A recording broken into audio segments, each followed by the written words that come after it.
के मामले में बच्चों मैं ये बोल रहा हूं, अगर आपने वेक्टर को अपना स्ट्रॉन्ग कर लिया तो फिजिक्स में कभी प्रॉब्लम नहीं होनी है। ठीक है, तो बहुत इंपॉर्टेंट है, लास्ट तक बने रहना है। बहुत लेंदी लेक्चर नहीं करने वाले हैं, बहुत टू द पॉइंट वो बातें करेंगे जो आपके नीट के एग्जाम में हेल्प करेगी। या अगर आप 11th और 12th में हो तो डेफिनेटली आपको जब कभी भी न्यूमेरिकल सॉल्व करोगे और कोई वेक्टर क्वांटिटी आ गई तो वहां आपको ये हेल्प करने वाली है। ठीक, और बहुत ही यूनिक तरीके से ध्यान से देखो।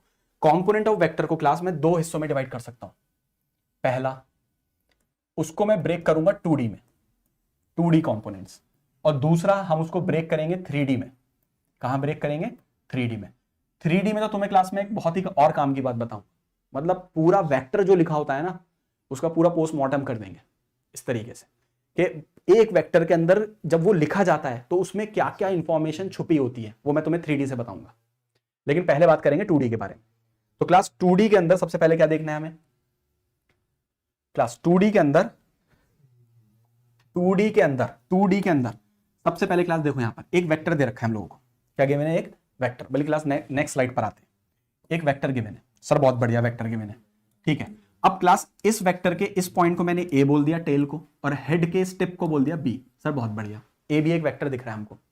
अब क्लास ए बी ये वेक्टर, ठीक है।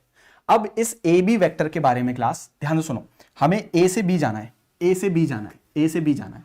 तो क्लास एक तरीका तो यह है मैं सीधा निकल जाऊं ए से बी, सीधा निकल जाऊं ए से बी। और दूसरा तरीका क्या है यहां पे समझना कि हम लोग क्या कर सकते हैं, कुछ हॉरिजॉन्टल और कुछ वर्टिकल। क्लास बहुत काम की बात है, ध्यान से सुनना। मोशन इन अ प्लेन की फाउंडेशन रख रहा हूं यहां पर, मोशन इन अ प्लेन। हमें ए से बी जाना है तो सीधे निकल जाओ। ठीक है सर, सीधे निकल गए। या दूसरा तरीका क्या है, कुछ हॉरिजॉन्टल और कुछ वर्टिकल। ठीक है सर, कुछ हॉरिजॉन्टल चल लिए और कुछ चल लिए वर्टिकल। लो जी, हॉरिजॉन्टल और वर्टिकल। हॉरिजॉन्टल जो चले वो एक्स में चले, बिल्कुल सर एक्स में चले, और जो वर्टिकल चले वो वाई में चले। सर बिल्कुल चले एक्स और वाई में। ठीक है, कोई दिक्कत नहीं। ये एक्स हो गया और ये वाई हो गया। अब क्लास बात को समझना, अगर हम लोगों को ये एंगल पता हो और ए बी की लेंथ पता हो, हमें एंगल पता हो और ए बी की लेंथ पता हो, यानी मैग्नीट्यूड पता हो, लेट्स से स्मॉल है, हमें एंगल पता हो कोई एक और लेंथ पता हो, तो मैं इसको डायरेक्ट लिख सकता हूं। बहुत ध्यान से देखो, मैं लिख सकता हूं इसको ए कॉस थीटा, ए कॉस थीटा। और इसके जो परपेंडिकुलर है उसको क्या लिख सकता हूं बताओ? इसको लिख सकता हूं ए साइन थीटा, ए साइन थीटा। यहां पर भी कंफ्यूजन को बिल्कुल दिमाग से निकाल लेना है कि किसको कॉस मिलेगा और किसको साइन, ये भी गलती दूर करते हैं। तो जब हम वेक्टर के कंपोनेंट कर रहे हैं तो सबसे पहले देखते हैं ट्राइंगल के अंदर 90 डिग्री कहां बन रहा है। ध्यान सुनना क्लास, कंपोनेंट ब्रेक करते वक्त यहां से कोई स्टार्ट नहीं करेगा। ध्यान से सुनना मेरी बात, ट्राइंगल के अंदर सबसे पहले देखना है 90 डिग्री कहां पर है। 90 डिग्री के सामने वाली साइड के कंपोनेंट ब्रेक होंगे, किसी भी साइड के नहीं होते हैं, 90 के सामने वाले। 90 के सामने कौन है? ए बी, ए, इसका कंपोनेंट ब्रेक करना है। तो जिसके साथ एंगल होगा उसको कॉस मिलेगा और उसके परपेंडिकुलर साइन जाएगा। सर क्या कह गए आप? मान लो इस तरीके से एक ट्राइंगल सा दे रखा है, बल्कि ऐसे दे रखा है, देखो ठीक है, ऐसे दे रखा है लोग। अब यहां पर हम लोगों को बोल रहा है ये एक्स है, ये जेड है, ये वाई है, ये थीटा है। कंपोनेंट ब्रेक करने हैं क्लास, बहुत काम की बात है, ध्यान से सुनना। हमें कंपोनेंट ब्रेक करने हैं तो क्लास कैसे कंपोनेंट ब्रेक करेंगे सोचो जरा। यहां पे सबसे पहले देखो, यहां पर कंपोनेंट किसके ब्रेक होंगे? यहां पर कंपोनेंट किसके ब्रेक होंगे? तो सबसे पहला काम हमें करना है, देखना है 90 डिग्री पे कौन है। ये 90 डिग्री पर है, यानी कंपोनेंट ब्रेक कर लेंगे हम जेड के। कंपोनेंट किसके ब्रेक करेंगे? जेड के। जेड ने इसके साथ क्या एंगल बनाया? थीटा। तो ये कंपोनेंट आएगा जेड कॉस थीटा, और इसके परपेंडिकुलर आ जाएगा जेड साइन थीटा। बस क्लास ये ध्यान रखना है हम लोग। ठीक है सर, बात समझ में आ रही है? तो ये जो ए कॉस थीटा है ये हमारा कहलाता है X component, X component of A B vector. ठीक है सर, और ये हमारा कहलाता है वाई कंपोनेंट ऑफ कौन सा? A B vector, Y component of A B vector. ठीक है sir, X component Y component. तो यहां बच्चों ये बात बहुत अच्छे से समझ में आ गई होगी कि जब कंपोनेंट ब्रेक करने होते हैं तो हमें क्या करना है, एक एंगल पता होना चाहिए। एक क्या पता होना चाहिए बच्चों? एंगल पता होना चाहिए। और दूसरा हमें पता होना चाहिए डिस्टेंस, लेंथ पता होनी चाहिए। अगर ये दो बातें पता है, ठीक है, बहुत बढ़िया, सब लोग बोल रहे हैं जेड होगा, बहुत बढ़िया। ये पता होना चाहिए। यहां तक बात बिल्कुल क्लियर है। अब चलते हैं आगे। तो ये कंपोनेंट हमने ब्रेक कर लिया। तो यहां पर मैं बच्चों ए बी वेक्टर को लिख सकता हूं, उसका एक्स कंपोनेंट, इसको डेल्टा एक्स भी बोल सकते हैं, के साथ आई कैप। ठीक है सर, क्योंकि एक्स एक्सिस में है तो आई कैप आएगा। और ये वाला जो वेक्टर है ये किस में है, वाई एक्सिस में, तो डेल्टा वाई क्या लिख सकता हूं मैं, वाई एक्सिस में जे कैप। तो यहां पर ए बी वेक्टर आ जाएगा ए कॉस थीटा आई कैप। ठीक है सर, और ये आ जाएगा ए साइन थीटा जे कैप।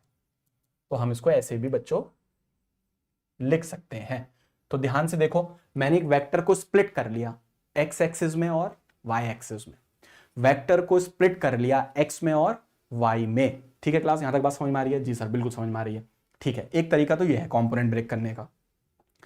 अगला तरीका समझो, जो सवाल देगा वो फिर बोलेगा ये एक हमें वेक्टर दे रखा है, सर बहुत बढ़िया वेक्टर दे रखा है, वही अपना ये पॉइंट ए दे रखा है, ये पॉइंट बी दे रखा है, ये अपना हो गया ए बी वेक्टर। लेट से ये कितना है हमारा, ए है, इसका मैग्नीट्यूड।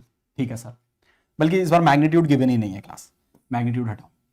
इस बार हम लोगों को क्या गिवन है, दैट इज अगेन वही अपने कोऑर्डिनेट एक्सिस, ये वाई हो गया, ये एक्स हो गया। तो ये अपना एक्स हो गया, ये अपना वाई हो गया। जी सर बहुत बढ़िया। इसके कोऑर्डिनेट दे रखे हैं x1 y1। ठीक है सर, इसके कोऑर्डिनेट दे रखे हैं x2 y2। अब की बार ध्यान से देखो, ना एंगल गिवन है, ना लेंथ गिवन है, ना मैग्नीट्यूड ऑफ वेक्टर गिवन है। इस बार बच्चों क्या गिवन है, हमें कोऑर्डिनेट गिवन है ए के और बी के। तो इससे क्या समझ में आती है बात, तो इससे बच्चों हमें ये बात समझ में आ रही है यहां पर, वो ये कि ये वाला जो लेंथ होगी, ये वाला जो पॉइंट होगा वह x1 y1, ये वाला कितना होगा x2, तो ये कितना होगा y2। तो क्लास ये हो गया अपना x1, this is x2, this is y1, this is y2। Sir बहुत बढ़िया। फिर वही बात, a से कहां जाना है बच्चों, b, a से कहां जाना है b। तो जब हमें a से b जाना है तो कुछ हॉरिजॉन्टल चलेंगे और कुछ क्या चलेंगे, वर्टिकल। यानी कुछ हॉरिजॉन्टल चलेंगे दैट इज डेल्टा x, और कुछ वर्टिकल चलेंगे that is delta y। Class ये बहुत ध्यान से सुनते रहो, ये फाउंडेशन है जब मोशन इन अ प्लेन पढ़ोगे, कि हमने इस वेक्टर को तोड़ लिया हॉरिजॉन्टल और वर्टिकल, कुछ x में चले तो कुछ y में चले। x में कितना चले सर, साफ दिख रहा है x2 माइनस x1, बहुत बढ़िया, x2 माइनस x1। y में साफ दिख रहा है y2 minus y1, y2 minus y1। तो क्या मैं अब इसको देखो, तो ये इस बार ये x कंपोनेंट हो गया, ठीक है, और ये हमारा कौन सा हो गया, y कंपोनेंट हो गया। ठीक है सर, हो गया। तो क्या मैं इस ए बी वेक्टर को लिख सकता हूं, बिल्कुल। x कंपोनेंट क्या लिखाओगे, x2 माइनस x1 आई कैप, और ये क्या लिखाओगे y2 माइनस y1 जे कैप। लो ये भी कंपोनेंट ही है, ये भी अपने क्या है बच्चों, कंपोनेंट है। ठीक है, तो ये भी हो गया कंपोनेंट को तोड़ने का तरीका। तो सर हमें जो कुल मिलाकर बात समझ में आ रही है वो ये आ रही है कि जब 2D में कंपोनेंट टूटता है तो वेक्टर के या तो लेंथ मालूम हो विद एन एंगल, एक एंगल मालूम हो, तब मैं ब्रेक कर सकता हूं। ठीक है, और दूसरी चीज, या तो मुझे उसके स्टार्टिंग टेल के कोऑर्डिनेट मालूम हो x1 y1, और क्या मालूम होने चाहिए x2 y2, तब मैं इसके कंपोनेंट ब्रेक कर सकता हूं। ये बहुत काम की बात है, दिमाग में नोट कर लेनी है अच्छे से कि 2D के कंपोनेंट कैसे टूटते हैं। 2D के बाद क्लास अब मैं तुम्हें बताने वाला हूं बहुत ही इंपॉर्टेंट बात। पहले मुझे फटाफट बताओ यहां तक बात बिल्कुल क्लियर है, सही चल रहा है मामला, आगे चले। अब क्लास जो मैं अगला बताने वाला हूं वो बहुत ही इंपॉर्टेंट है। उसमें हमें क्या करना है, 3D में तोड़ना है कंपोनेंट्स को। इनको हम बोलते हैं डायरेक्शन कोसाइंस। क्या बोलते हैं, डायरेक्शन कोसाइंस। इसको बहुत ध्यान से समझना है क्लास। यहां से वो सवाल भी मैं तुम्हें करवाऊंगा जो पूछता है ना, कभी एक वेक्टर दे देता है और वेक्टर देने के बाद पूछता है कि बताओ उसने एक्स एक्सिस के साथ क्या एंगल बनाया, वाई एक्सिस के साथ क्या एंगल बनाया, या जेड एक्सिस के साथ क्या एंगल बनाया, और जो वेक्टर अभी तक तुमने लिखा है उसके अंदर क्या क्या इंफॉर्मेशन छुपी हुई है वो तुम्हें मैं सब बताऊंगा। हाईली इंपॉर्टेंट, हाईली इंपॉर्टेंट, बिल्कुल ध्यान से सुनना है, हाईली इंपॉर्टेंट है। 3D में तोड़ रहे हैं क्लास, किस में तोड़ रहे हैं, 3D में। तो क्लास ध्यान से देखो, हमारे पास लेट से पहले तीनों एक्सेस बनाने होंगे इस बार। ये अपना y x, ठीक है सर, x हो गया, और ये अपना हो गया z, ठीक है sir, x y z, this is x, this is y and this is z, ठीक है सर।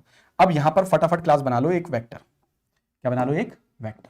सर ये रहा वेक्टर, लेट से ये वाला वेक्टर है क्लास हमारे पास a वेक्टर, ठीक है। तो a ने x के साथ जो एंगल बनाया उसको बोलते हैं अल्फा, a ने b के साथ जो एंगल बनाया उसको बोलेंगे बीटा, और a ने z के साथ जो एंगल बनाया उसको बोलेंगे गामा, अल्फा बीटा गामा। बहुत काम की बात है क्लास, बस 2 मिनट इस पे लगाऊंगा, फिर तुम्हें मैं एक ऐसी फ्लो चार्ट बना के दिखाऊंगा कि मजा आ जाएगा। ध्यान से सुनना है। तो ए ने एक्स के साथ अल्फा, ए ने वाई के साथ बीटा, ए ने जेड के साथ गामा। सर बहुत बढ़िया। अब इसके कंपोनेंट ब्रेक करने हैं। तुम्हें मालूम है कि सर अगर मुझे ये लेंथ मालूम है, ये एंगल मालूम है, तो ये जो एक्स कंपोनेंट आएगा वो आएगा ए कॉस अल्फा। ठीक है, अभी तो बताया। उसी तरह से अब इसको बीटा के साथ तोड़ो। अब देखो तुम्हें लेंथ मालूम है, एंगल मालूम है, एंगल बीटा के साथ, तो वाई कंपोनेंट क्या आएगा, delta Y, that is A cos beta. मैं बीटा के साथ तोड़ रहा हूं, जिसके साथ एंगल उसके साथ कॉस। ऐसे ही बताओ जेड में क्या आएगा, delta Z, that will be A cos alpha beta gamma, gamma. ये मैंने तोड़ लिया। तो यहां मैंने वेक्टर को स्प्लिट करा, एक्स में, वाई में और जेड में। तो क्लास यहां पर अगर मैं ए वेक्टर को लिखना चाहूं तो मैं कैसे लिख सकता हूं, बहुत ध्यान से देखना है। तो मैं लिखूंगा उसका X component A cos alpha के साथ आई कैप। ठीक है सर। फिर उसका Y component that is A cos beta के साथ कौन सा कैप, जे कैप। फिर उसका Z component that is A cos alpha, sorry gamma के साथ कौन सा कैप, के कैप। पहले तो क्लास को बहुत अच्छे से रट लेना है। ये कंपोनेंट हमने तोड़ लिए, एक्स में तोड़े, वाई में या एक्स वाई जेड तीनों। ये हमने 2D नहीं 3D में तोड़ लिए। किस में तोड़ लिए बच्चों, हमने 3D में तोड़ लिए। क्या यहां तक बात समझ में आ रही है? बहुत बढ़िया। अब क्लासेस में आगे क्या कर सकते हैं हम, ध्यान से देखना है। तो क्लास इसका मतलब 3D के अंदर, 3D के अंदर, 3D के अंदर, 3D के अंदर हम लिख सकते हैं किसी भी वेक्टर को, यानी ए वेक्टर को क्या लिख सकते हैं, ए कॉस अल्फा आई कैप, बहुत बढ़िया, ए कॉस बीटा जे कैप प्लस ए कॉस गामा कितना, के कैप। अब यहां पे ध्यान से बात सुनो, अल्फा क्या है, ए वेक्टर ने एंगल बनाया किसके साथ, एक्स के साथ। ठीक है सर। उसी तरह से बीटा क्या है, ए वेक्टर ने एंगल बनाया किसके साथ, वाई के साथ। ध्यान से सुन लो क्लास। और गामा कौन है, ए वेक्टर ने एंगल बनाया किसके साथ, जेड के साथ। किसके साथ बनाया, जेड। अब क्लास इसके एडवांटेज बताओ। अब एडवांटेज सुनो क्लास क्या है। अब क्लास बहुत ध्यान से देखना है। मैं क्या कर रहा हूं, मैं ए वेक्टर को लिख रहा हूं, कोई भी एक वेक्टर है, आई कैप प्लस जे कैप प्लस √2 के कैप। ठीक है सर, आपने लिख दिया एक वेक्टर। और ऐसा ही वेक्टर तुम्हें लिखा हुआ मिलता है, जब फिजिक्स पढ़ते हैं हम लोग तो वेक्टर इसी तरीके से लिखा हुआ तो मिलता है, आई जे और के। अब इसके अंदर क्या क्या इंफॉर्मेशन छुपी हुई है, ध्यान से देखना है एक एक करके। अभी तक जो पढ़ा सबको निचोड़ इस पे लगाते हैं। पहली चीज जो काम की बातें हैं, क्या तुम ए का मैग्नीट्यूड बता सकते हो? सर बिल्कुल बता सकते हैं। बोलो कितना, √1 का स्क्वायर, 1 का स्क्वायर, √2 का स्क्वायर। बहुत सिंपल है। तो बताओ कितना आ जाएगा, 2 + 2 4, यानी कितना आ गया, 2 आ गया। यानी हम ए का मैग्नीट्यूड बहुत इजीली फाइंड कर सकते हैं। बिल्कुल सर कर सकते हैं। चलो मैग्नीट्यूड निकाल सकते हैं, यानी उस वेक्टर की लेंथ, वेक्टर की लेंथ। सब ठीक है। क्या इसका यूनिट वेक्टर फाइंड कर सकते हैं? बिल्कुल कर सकते हैं सर। कैसे होता है यूनिट वेक्टर, वेक्टर को डिवाइड कर दो उसी के मैग्नीट्यूड से। यानी मैं क्या निकाल रहा हूं, ए वेक्टर की डायरेक्शन। अब मैं क्या फाइंड कर रहा हूं, ए वेक्टर की डायरेक्शन। तो कैसे करोगे, वेक्टर कितना है, आई कैप प्लस जे कैप प्लस √2 के कैप अपॉन में, बताओ इसका क्या आएगा मैग्नीट्यूड, अभी निकाला 2 आया है। कितना आया है, 2। सर लो यूनिट वेक्टर भी फाइंड कर लिया, बहुत बढ़िया। क्या अगला सवाल, क्लास ये सारे सवाल है, ये सब मैं क्या बनाता जा रहा हूं एक एक करके सवाल। अगला सवाल क्या पूछेगा कि बताओ ए वेक्टर ने कितना एंगल बनाया एक्स के साथ। ये है काम की बात। देखो ए वेक्टर ने कितना एंगल बनाया एक्स के साथ। तो सर इस ए वेक्टर को मैं लिख सकता हूं, ध्यान से देखना क्लास, ए कॉस अल्फा आई कैप, ए कॉस बीटा जे कैप, ए कॉस गामा। क्लास मजा आ जाएगा, ध्यान से सुनना है, के कैप। मुझे पता है काफी रात हो गई है, अभी लग तुम साथ में हो तो, लेकिन तुम्हें बेनिफिट पहुंचेगा जो मैं बोल रहा हूं। इसको ऐसे लिख सकते हैं, सर देखो यहां पर ये 1 है, तो यानी ए कॉस अल्फा 1 के बराबर है। सर बिल्कुल, तो मैं यहां लिख सकता हूं ए कॉस अल्फा, जस्ट देखकर लिख सकता हूं 1 के बराबर है। ए कॉस अल्फा 1 के बराबर है, ये सब लिखने की जरूरत नहीं पड़ेगी पेपर में। ए कॉस अल्फा 1 के बराबर है। ए का मैग्नीट्यूड कहीं निकाला है, सर 2 निकाला है, 2 कॉस अल्फा किसके बराबर, 1। तो कॉस अल्फा कितना, 1/2। सर बहुत बढ़िया, अल्फा 1/, कॉस की वैल्यू 1/2, 30 60 60। लो पहला एंगल आ गया 60 डिग्री। किसके साथ आ गया, एक्स एक्सिस के साथ। सर ऐसे तो कभी सोचा ही नहीं था कि इसमें इतनी इंफॉर्मेशन छुपी होती है, इसका मैग्नीट्यूड इतना होगा, इसकी डायरेक्शन ये होती है, उसके बाद इसका एंगल एक्स के साथ ये होता है, उसके बाद इसका एंगल पूछ ले वाई के साथ, angle with Y, angle with Y axis. चलो फटाफट अपने आप करो, बताओ कितना आएगा angle with Y axis, angle with Y axis. Class जल्दी सोचेंगे बच्चों, यहाँ पर एंगल विद वाई एक्सिस कितना होने वाला है, जल्दी सोचना है और सबको आंसर करना है what will be angle with Y axis. उसी तरह से तुम आंसर करोगे angle with Z axis, angle with Z axis. Class आज जो हम वेक्टर कर रहे हैं बिल्कुल यूनिक तरीका है। देखो स्लाइड की तरह से नहीं करा रहा हूं मैं कि स्लाइड पे क्वेश्चन लिख के लिया है और उसको करा रहा हूं, ठीक है ना।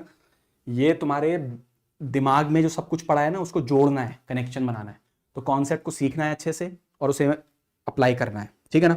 तो क्लास फटाफट देखेंगे यहाँ पर एक्स एक्सिस के साथ बताओ कितना आ रहा है, वाई एक्सिस के साथ बताओ कितना आ रहा है जल्दी से। तो क्लास अगर तुम देखो वाई एक्सिस के साथ निकालना है हमें, तो वाई एक्सिस के साथ देखो जे कैप के साथ कौन है, सर जे के साथ तो 1 है, तो हमें पता है ए कॉस बीटा, यानी ए कॉस बीटा बराबर वो भी 1 के है। सर बहुत बढ़िया, हमजा बिल्कुल करेक्ट बोल रहा है, नूरे हिदायत दैट इज 60 60 45 बहुत बढ़िया, हमजा 45 बहुत बढ़िया, ज़ारा 60, अनुष्का 60 बहुत बढ़िया, मयंक शर्मा 60 बहुत बढ़िया।